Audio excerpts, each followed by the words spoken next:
சட்டத்துறை அமைச்சர் அதிகாரத்தினுடைய ஆணவத்தினுடைய உச்சத்தில் இப்படி பேசுகிறான்னு தெரில. அவர் அனைத்து இந்திய அண்ணா திராவிட முன்னேற்றக் கழகத்தில் பயிற்சி எடுத்தவர்.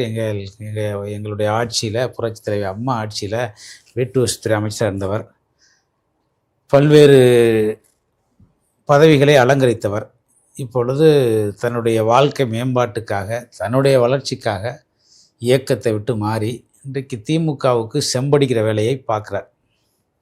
அதனால் மறைந்த கருணாநிதி அவர்களும் அவருடைய மகன் இன்றைய முதலமைச்சர் அவர்களும் செய்யாத ரவுடித்தனமே கிடையாது.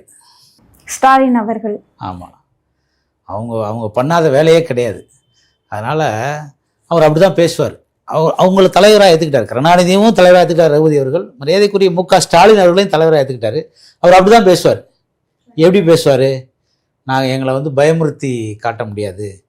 எப்பா 4.5 வருஷமாக உங்கள் ஆட்சி, உங்கள்கிட்ட அதிகாரம், ஆணவத்தில் இருக்கீங்க. உங்களை யார் பயமுறுத்த முடியும்? உங்களை யாராவது